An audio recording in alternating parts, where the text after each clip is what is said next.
নরেন্দ্র মোদী ও doctor Mohammad ইউনূসের বৈঠকের সম্ভাবনা নিয়ে পররাষ্ট্র উপদেষ্টা মোহাম্মদ তৌহিদ হোসেন বলেছেন, সাধারণ নিউ ইয়র্কে জাতিসংঘ সাধারণ পরিষদে অধিবেশনের ফাঁকে শীর্ষ নেতাদের বৈঠক আয়োজনের একটি পদ্ধতি রয়েছে, সেই অনুযায়ী বাংলাদেশ এগোবে।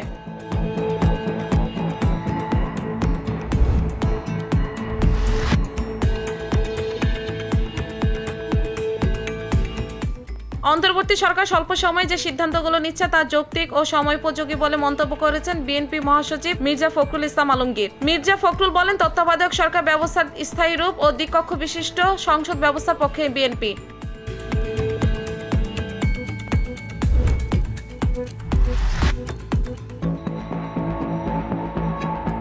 বৈষম্য বিরোধী ছাত্র জনতার আন্দোলনে গণহত্যা চালানোর অভিযোগে প্রধান আসামি সাবেক প্রধানমন্ত্রী শেখ হাসিনাকে আইনগতভাবে দেশে ফিরিয়ে এনে বিচারের মুখোমুখি করার চেষ্টা করবেন বলে জানিয়েছেন আন্তর্জাতিক অপরাধ ট্রাইব্যুনালের চিফ প্রসিকিউটর মোহাম্মদ তাজুল ইসলাম।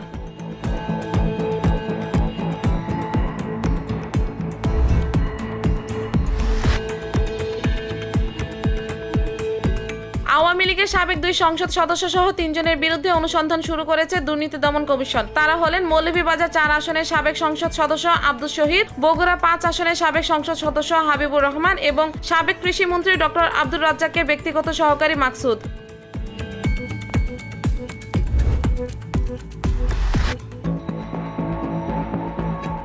আগামী মঙ্গলবার পেনসিলভেনিয়ার স্টেটের ফিলাডেলফিয়া শহরে এবিসি নিউজের আয়োজনে অনুষ্ঠিত হতে যাচ্ছে টেলিভিশন ডিবেট। ঠিক এই সময় ট্রাম্প বলেন, প্রেসিডেন্ট জো বাইডেন ও ভাইস প্রেসিডেন্ট কামালার অধীনে আপনাদের সরকার সারা দুনিয়া থেকে খুনি, শিশু, নিপীড়ক ও ক্রমিক ধর্ষণকারীদের আমদানি করেছে।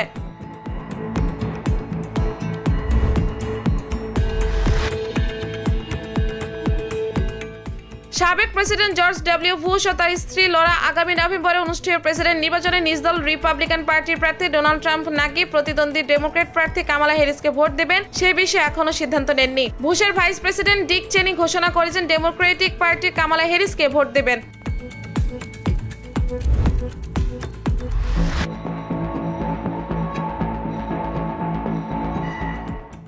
ইসরায়েলের সম্প্রসারণবাদের বাড়তে থাকা হুমকি মোকাবেলায় ইসলামিক দেশগুলোর একটি জোট গঠন করা উচিত বলে মনে করেন তুরস্কের প্রেসিডেন্ট রেসেপ তাইয়েপ এরদোয়ান। অধিকৃত ফিলিস্তিনি ভূখণ্ড পশ্চিম তীরে অবৈধ ইহুদি বসতির সম্প্রসারণ অব্যাহত রেখেছে ইসরায়েল।